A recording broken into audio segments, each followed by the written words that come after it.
নমস্কার, দেখছেন Kolkata TV. Good morning Kolkata নিয়ে আমি সুদীপ্ত রয়েছে আপনাদের সঙ্গে। সুদীপ্তর সঙ্গে রয়েছে আমি জহিতা। সন্দেশখালীতে শুভেন্দুর আরডিএক্স তত্ত্ব এবং দিলীপের বিদেশি যোগের অভিযোগ, পাল্টা প্রশ্ন তৃণমূলের। কমিশনকে চিঠি, তৃণমূলের ভাবমূর্তি নষ্ট করা নিয়ে প্রশ্ন। ঘটনার পিছনে বিজেপির ইন্ধনের ইঙ্গিত, সিবিআই এনএসজির পূর্ব পরিকল্পনার অভিযোগ।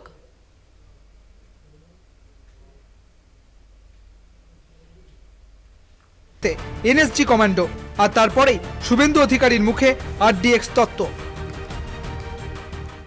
সন্দেশখালীতে আরডিএক্স এবং ভয়ঙ্কর অত্যাধুনিক অস্ত্র উদ্ধারের মধ্য দিয়ে জনগণ সিনেমা দেখল। Mamata Banerjee sole responsible. মমতা ব্যানার্জিকে গ্রেপ্তার করে তৃণমূলকে জঙ্গি সংগঠন হিসেবে ঘোষণা করার দাবি রাজ্যের বিরোধী দলনেতা করছে। প্রশ্ন উঠছে, অতি উচ্চ ক্ষমতা সম্পন্ন এই বিস্ফোরকের তত্ত্ব পাচ্ছেন কোথায় বিরোধী দলনেতা? মুম্বাই বিস্ফোরণে ব্যবহার হওয়া এই বিস্ফোরক বড় বড় বাড়ি উড়িয়ে দেওয়ার ক্ষমতা রাখে। বিধানসভার বিরোধী দলনেতার মতো দায়িত্বপূর্ণ পদে থেকে এই মন্তব্য কেন করলেন শুভেন্দু? তাহলে কি এনএসজি কমান্ডো নামাতেই কি এই আরডিএক্স এর আমদানি? কেবলমাত্র দেশি বোমা নিষ্ক্রিয় করতে কেন এনএসজির बम স্কোয়াডকে ডাকতে হলো? কেন রাজ্য পুলিশের बम স্কোয়াডকে ডাকা হলো না? क्यों आप इधर में एक चॉकलेट बोमा फटने से भी आपको सीबीआई, आपको एनआईए, आपको एनएसजी जैसे कोई युद्ध हो रहा है और वन साइडेड स्टेट पुलिस को बताया नहीं, किसी को पता नहीं है क्या क्या मिला, किधर से मिला।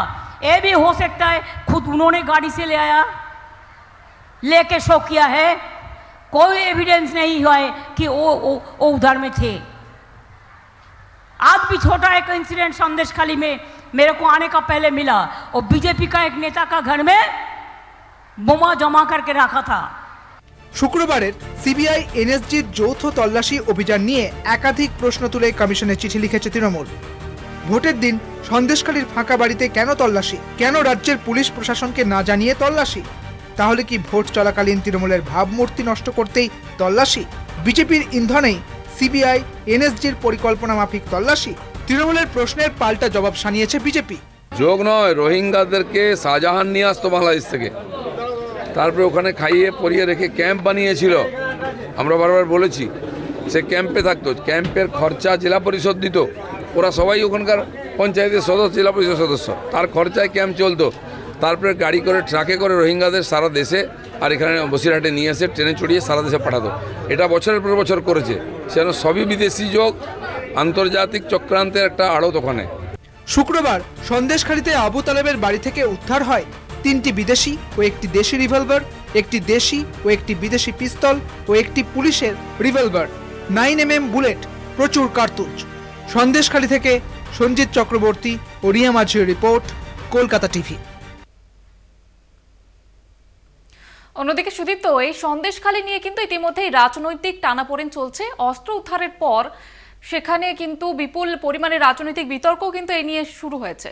একদমই তাই। এবং সন্দেশখালী নিয়ে রাজনৈতিক যে টানাপোড়েন এবং তারপরে অস্ত্র উদ্ধারের পর যা একাধিক প্রশ্ন উঠছে, সেখানে প্রশাসনকে না জানিয়ে এনএসজির ঘটনাস্থলে যাওয়া নিয়ে কটাক্ষ মুখ্যমন্ত্রীর। ঘটনায় আন্তর্জাতিক অস্ত্র পাচারের যোগের দাবি বিজেপির। ভোটের আবহে ফের শিরোনামে সন্দেশখালী, তোলপাড় রাজ্য রাজনীতি। শাহজাহান ঘনিষ্ঠ আবু তালেবের বন্ধ বাড়ি থেকে উদ্ধার প্রচুর আগ্নেয়াস্ত্র, নথি, ধৃত শেখ শাহজাহানের পরিচয়পত্র। সিবিআই এর দাবি 5ই জানুয়ারি ইডির আক্রান্ত হওয়ার ঘটনার তদন্তের সূত্র ধরেই এই তল্লাশির পর প্রশ্ন উঠছে, এত আগ্নেয়াস্ত্র কেন জড়ো করা হয়? পুলিশের আগ্নেয়াস্ত্র এলো কোথা থেকে? শাহজাহানের পরিচয়পত্র কেন তালেবের বাড়িতে? কিভাবে এত গোছানো নথি মিলল? কালকে আবার ন্যাশনাল সিকিউরিটি গার্ডকে নিয়ে গেছে, এনআইএ কে নিয়ে গেছে, সিবিআই কে নিয়ে গেছে। আপনাদের যদি এবার আমি বলি, law and order is a state subject, তুমি কিছু দেখাচ্ছ যার কোনো সাক্ষী নেই, লোকাল পুলিশও জানে না, তুমি যেটা নিজের না নিয়ে এসেছো কি করে জানবে? ইতিমধ্যেই বসিরহাটের এসপির কাছে রিপোর্ট তলব করেছে নির্বাচন কমিশন। কমিশনে চিঠি লিখেছে তৃণমূল। ঘটনায় আন্তর্জাতিক অস্ত্র পাচারের অভিযোগ বিজেপির। কিভাবে দেশবিরোধী শক্তিকে, রাষ্ট্রবিরোধী শক্তিকে মদত করছেন প্রমাণ হচ্ছে। এই করেই এগরার হাদিকুলের ঘটনা, এই জন্যই আমডাঙ্গার বিস্ফোরণের ঘটনা, এই জন্যই রাজ্যের দিকে দিকে বিস্ফোরণের ঘটনা এখানে। বাড়ির মালিকের খোঁজ নেই, আবু তালেবের স্ত্রীকে আটক করা হয়েছে। কলকাতা টিভির প্রতিনিধি ঘটনাস্থলে গেলে দেখতে পান বাড়ির ভেতর ছড়ানো ছিটানো জিনিসপত্র পড়ে রয়েছে, যদিও জরুরি কিছুই মেলেনি সেখানে। চতুর্দিকে শুক্রবারের তল্লাশির চিহ্ন। কলকাতা টিভি। জুইতে গতকাল ফের সন্দেশখালীতে জমি দখলের অভিযোগে তদন্তে সিবিআই। হাটগাছা, শিমুলিয়া, 14 নম্বর বামনঘেরি এলাকাগুলিতে বেশ কিছু জমি দখলের অভিযোগ করেন একাধিক গ্রামবাসী এবং অভিযোগ খতিয়ে দেখতে কেন্দ্রীয় বাহিনী নিয়ে হানা দেয় সিবিআই আধিকারিকরা। গ্রামবাসীদের কাছে উপযুক্ত নথি দেখে তাদের বয়ান রেকর্ডও করা হয়। সন্দেশখালীতে ফের সিবিআই পোর্টালে জমি লুট সহ একাধিক অভিযোগ। সরেজমিনে খতিয়ে দেখতে সন্দেশখালীতে তদন্তকারীরা। শেখ শাহজাহান গ্রেফতার হওয়ার পরও সন্দেশখালী খবরের শিরোনামে। ইতিমধ্যেই আদালতের নির্দেশে সন্দেশখালীতে ইডি আক্রান্ত হওয়ার ঘটনার তদন্তভার সিবিআই এর হাতে। সন্দেশখালীর হাটগাছা, শিমুলিয়া, 14 নম্বর বামনঘেরি এলাকাগুলি থেকে বেশ কিছু জমি দখলের অভিযোগ করেন গ্রামবাসীরা। অভিযোগ পেয়ে হাটগাছি গ্রাম পঞ্চায়েত, সরবেরিয়া, আগাথাটি গ্রাম পঞ্চায়েত সহ একাধিক জায়গায় সিআরপিএফ নিয়ে ঘুরে দেখে সিবিআই এর প্রতিনিধি দল। উপযুক্ত নথি খতিয়ে দেখার পাশাপাশি গ্রামবাসীদের বয়ান রেকর্ড করেন সিবিআই অফিসাররা। গ্রামবাসীদের বিশ্বাস, তারা হারানো জমি ফেরত পাবেন। সিবিআই এসছে, তার জন্য অভিযোগ করেছি আমরা। কি জিজ্ঞাসা করলো যে আপনাদের জমি কবে নিয়েছে, কি বৃত্তান্ত বলেছে। আমি বলেছি যে 38 বছর চাষ করার পরেও আমাদেরকে টাকার জন্য হুমকি দেখাচ্ছিল, টাকা দিতে পারেনি বলে ওরা অন্যজনকে রেকর্ড করে দিয়েছে আমাদের জমি।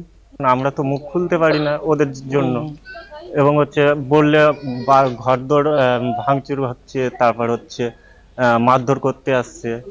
এই কারণে আমরা মুখ খুলতে পারি না। থানায় অভিযোগ করেছিলাম, থানার লোক পুলিশ বলছে অভিযোগ নেওয়া হচ্ছে না। হ্যাঁ, কবে করেছিল সিবিআই? এই যে এবার করে ক্যাম্প বসলো, তারপর সিবিআই তে অভিযোগ করলাম। শাহজাহান অনুগামীদের বিরুদ্ধে মাছের ভেড়ি, চাষের জমি দখল করে নেওয়ার অভিযোগ ভূমি ও ভূমি রাজস্ব দপ্তরে জানানো হলেও ফল মেলেনি বলে অভিযোগ গ্রামবাসীদের। দীর্ঘদিন ধরে গ্রামবাসীদের অভিযোগ ছিল, তারা এই অভিযোগ একদিকে থানায়, অন্যদিকে ভূমি ও ভূমি রাজস্ব দপ্তরে জানালেও কোনো ফল হয়নি। যার কারণে এবার সিবিআই এর কাছে তাদের তথ্য নথি পাঠিয়ে অভিযোগ করে তারা হয়তো আবার সেই জমি ফেরত পাবে। সন্দেশখালী থেকে Sanjit Chakraborty, Kolkata TV. Good morning কলকাতায় এখন সময় একটি বিরতির। ফিরছে বিরতির পর, সঙ্গে থাকুন।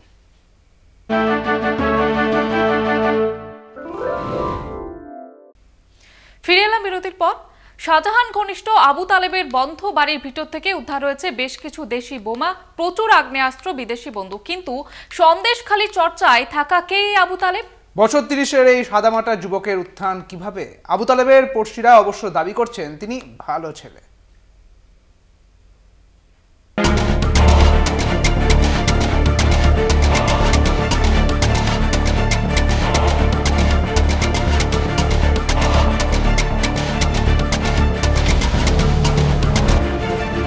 সন্দেশখালী নিয়ে ফের উত্তপ্ত বঙ্গ রাজনীতি। শুক্রবার দ্বিতীয় দফার ভোটের দিন দুপুর থেকেই শিরোনামে সরবেরিয়া। শাহজাহান ঘনিষ্ঠ আবু তালেবের বন্ধ বাড়ির ভিতর থেকে উদ্ধার বেশ কিছু দেশি বোমা, প্রচুর আগ্নেয়াস্ত্র, বিদেশি বন্দুক। অস্ত্র উদ্ধারে সন্দেশখালীতে এনএসজি কমান্ডো বাহিনী, বম্ব স্কোয়াড। বিস্ফোরক উদ্ধারে স্বয়ংক্রিয় রোবট। কিন্তু যার বাড়িতে মিলল এত আগ্নেয়াস্ত্র, সেই বন্ধ বাড়ির মালিক আবু তালেব কোথায়? কেন তার বাড়িতে এত অস্ত্র শস্ত্র মজুদ? কে আবু তালেব? বছর 30-এর যুবক আবু তালেব আদিবাড়ি নেজার থানার বাউনিয়া গ্রামে। কয়েক বছর আগে এলাকার পঞ্চায়েত সদস্য হাফিজুলের বোনকে বিয়ে করেন তিনি। সন্দেশখালী গ্রাম পঞ্চায়েতের মল্লিকপাড়ার বাসিন্দা তাসমিনা বিবির সঙ্গে তার বিয়ে হয়। বিবাহ সূত্রে গত 5 বছর ধরে মল্লিকপাড়াই তার স্থানীয় ঠিকানা। পেশায় আবু টোটো চালক। রাজবাড়ী থেকে সরবেরিয়া পর্যন্ত টোটো চালাতো সে। সূত্রের খবর, পাশাপাশি মেছো ভেরির সঙ্গে যুক্ত ছিল সে। শেখ শাহজাহানের গ্রেফতারির পর থেকেই আবু তালেব বেপাত্তা।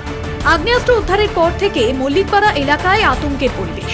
স্থানীয়দের দাবি, আবু তালেব ভালো ছেলে, তাকে চক্রান্ত করে ফাঁসানো হয়েছে। অতটা আমি বুঝতে পারিনি যে এখানকার পরিচিত বলে আমি বুঝতে পারি। এই যখন নাম শুনছি, নিউজ হচ্ছে, তখন বুঝতে পারলাম যে আবু তালেব। মুক্তা খাকে আমরা চিনি, জানি, কিন্তু ওনার যে জামাইটা বা এই ধরনের আমরা কোনোদিন শুনিনি বা জানি। পার্টির কোনো লোক বলে আমি এটা মানছি না যে পার্টিতে ঘোরে বা কোনো পার্টি করে কোনো এর সঙ্গে কোনো যুক্ত না। উনি এমনি সাধারণ লোক, এখানে জামা টুকটাক কাজ বাজ করে ঘেরে বা কোনো মানে দিনমজুরি কাজ যে কোনো কাজ আর কি করে। এখন টুকটাক টোটো কিনে যে টোটো চালাচ্ছে আর কি, এই আর কি। না এটা তো আমরা মানতে পারছি না, এটা সাজানো ঘটনা বলে মনে করছি। আতঙ্ক বলতে গেলে মানুষ তো এটা তো আতঙ্ক বলে মনে করবে যে এগুলো এরকম জায়গায় থাকতে পারে, এগুলো হয়েছে, এগুলো তো মানুষ আতঙ্ক আছে। তো সব তাড়িয়ে দিয়েছিল, আমরা তো এখানে ছিলাম না, পুলিশ এসে আমাদের তাড়িয়ে দিয়েছিল যে ওইদিকে সরে যান, বোমা ফোমা আছে হয়তো ফাটতে পারে। উনি ভালো মানুষ, তা বলতে পারবো না দাদা। ইনি এমনি কাজ করতেন, চাষবাস এইসব কাজ করতেন। তদন্তকারীদের নজরে ভারত বাংলাদেশ সীমান্ত লাগোয়া সন্দেশখালীর বিভিন্ন জায়গা। তাহলে কি আন্তর্জাতিক অস্ত্র পাচারের সঙ্গে যোগসূত্র আছে আবু তালেবের? উঠছে প্রশ্ন। এখন আবু তালেবের খোঁজে তদন্তকারীরা। সন্দেশখালী থেকে সঞ্জিত চক্রবর্তী, কলকাতা টিভি। এখন সময় আরো একটি বিরতির, সঙ্গে থাকুন।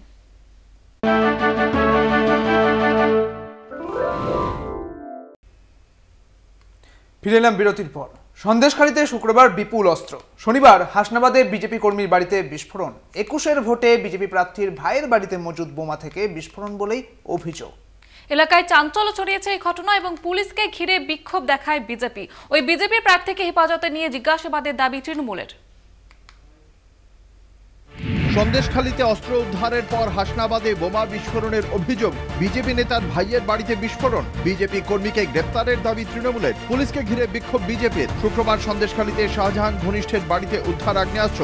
সন্দেশখালীতে পৌঁছে যায় এনএসজি। এলাকা ঘিরে বিস্ফোরক নিষ্ক্রিয় করে কেন্দ্রীয় বাহিনী। শাসক দলকে কাঠগড়ায় দাঁড় করায় বিরোধীরা। ঘড়ির কাঁটা 24 ঘন্টা পেরোনোর আগেই বিস্ফোরণ বসিরহাটে। এবার বিস্ফোরণ বিজেপি নেতার ভাইয়ের বাড়িতে। শনিবার সকালে সন্দেশখালীর কাছেই হাসনাবাদের শিমুলিয়া কালীবাড়ি এলাকায় বিজেপি নেতা নিমাই দাসের ভাই ও বিজেপি কর্মী দিলীপ দাসের বাড়িতে বিস্ফোরণ ঘটে। রান্নাঘরের একদিকে বোমা ফাটে বলে অভিযোগ। বিস্ফোরণে আহত হন অনেকে। পরিবারকে থানায় ডেকে জিজ্ঞাসাবাদ করা হয়। উনি রান্না করছেন, সেই সময় একটা আওয়াজ পেলো, গিন্নি গ্যাস বাস্ট হয়েছে বলে ছুটে গিয়ে পুকুরে লাফতে পড়ে 2-3 জায়গায় লেগেছে, পুকুরে গিয়ে পড়লো। আমি সেই সময় ফুল গাছ পোষে করছিলাম। এসে দেখতে দেখতে চারিদিক দিয়ে লোকজন ভর্তি হয়ে গেল। তারপরে কোনো কিছু পাওয়া গেল না। যে মিট সেটটায় ভাত তরকারি রাখা, সেই মিট সেটটা বেড দিয়ে যেখানে গিন্নি রান্না করে পাশেই, আমার থানা থেকে এসছে সবাই, এসে স্যারেরা ইনকোয়ারি করে গেল। ওখানে কি সিলিন্ডার বিস্ফোরণ হয়েছে? কি বিস্ফোরণ ঘটেছে? কিভাবে আওয়াজ একটা হয়েছে এইটুকু, তারপরে কিছু পাওয়া যায়। কিন্তু কিছু রাখা ছিল ওখানে কি? না না না, কোনো মিট সেটটা সারাদিনে 15-20 বার ব্যবহার হয়, খাবার থাকে। কি বাস হয়েছে বলে মনে হয় আপনার? সেইটা অন্য কারো কোনো চক্রান্ত কিনা সেটাই আমার চিন্তা হচ্ছে বেশি। 21-এর বিধানসভা ভোটে হিঙ্গলগঞ্জের পদ্মপ্রার্থী ছিলেন এই দিলীপ দাসের দাদা নিমাই দাস। বিজেপি নেতার ভাইয়ের বাড়িতে বিস্ফোরণে শুরু হয় রাজনৈতিক তরজা। মমতার নিশানায় বিজেপি। গেরুয়া শিবিরকে কড়া ভাষায় বিঁধেছেন কুণাল অরূপ। নিমাই দাসকে গ্রেপ্তারের দাবি তৃণমূলের। आज भी छोटा एक इंसिडेंट संदेशखाली में मेरे को आने का पहले मिला, और बीजेपी का एक नेता का घर में बोमा जमा करके रखा था। वो सोचता है बोम मार के और नकड़ी खा के वो इलेक्शन में जीत सकता है। It is our challenge also. बोम मार के नौकरी खा के आप चाकरी नहीं जीत सकते हैं। जनता के लिए भाग्यार क्षमता नहीं, किल मारार गोसाई। নিমাই দাসকে অবিলম্বে অ্যারেস্ট করতে হবে, এবং আর এই গ্যাংটাই ওই এলাকার বিভিন্ন জায়গায় অস্ত্র রাখছে কিনা, বোমা রাখছে কিনা, পরে আবার নিজেদেরই সিবিআই আর এনআইএ কে দিয়ে বা এনএসজে কে দিয়ে উদ্ধার করে তৃণমূলের দিকে তাকিয়ে এই সমস্ত বদনাম করছে কিনা সেটাও দেখতে হবে। অবিলম্বে উচিত এদের কাস্টডিতে নিয়ে ইন্টারোগেশন করা, এবং এনআইএ এর অপব্যবহার, এজেন্সির অপব্যবহার যেভাবে চলছে গোটা দেশ জুড়ে সেগুলোকে বন্ধ করা, নইলে দেশের মানুষ ইতিমধ্যেই জবাব দেওয়া শুরু করেছে। 2টো দফার নির্বাচন, বুঝতেই পাচ্ছেন যে বিজেপি কতটা আশঙ্কিত, কতটা ভয়ভীত। বিকেলে এলাকায় পুলিশকে ঘিরে বিক্ষোভ দেখায় বিজেপি। তৃণমূলের আক্রমণের পাল্টা বিজেপির। নিমাই দাসের সার্টিফিকেট নিতে গেলে ভারত সেবাশ্রম সংঘ রামকৃষ্ণ মিশনে যান। কেন তারা নিমাই দাসের বাড়িকে কেন্দ্র করে সমস্ত ত্রাণ বিতরণ করেন? সেই নিমাই দাসের ভাইকে আজকে তার বাড়িতে বোমা ফাটিয়ে সন্দেশখালী থেকে যে জিনিসপত্র উদ্ধার হচ্ছে শেখ শাহজাহানের, সেই পুরো ঘটনার গতিমুখকে অন্যদিকে ঘুরিয়ে দেওয়া হচ্ছে। বিজেপি নেতা নিমাই দাসের বাড়ির কিছুটা দূরেই ভাই দিলীপ দাসের বাড়ি। বাড়িতে কি মজুত রাখা ছিল বিস্ফোরক? তৃণমূলের দাবি, কেন বিজেপি নেতার বাড়িতে যাবে না এনএসজি? সঞ্জিত চক্রবর্তীর রিপোর্ট, কলকাতা টিভি।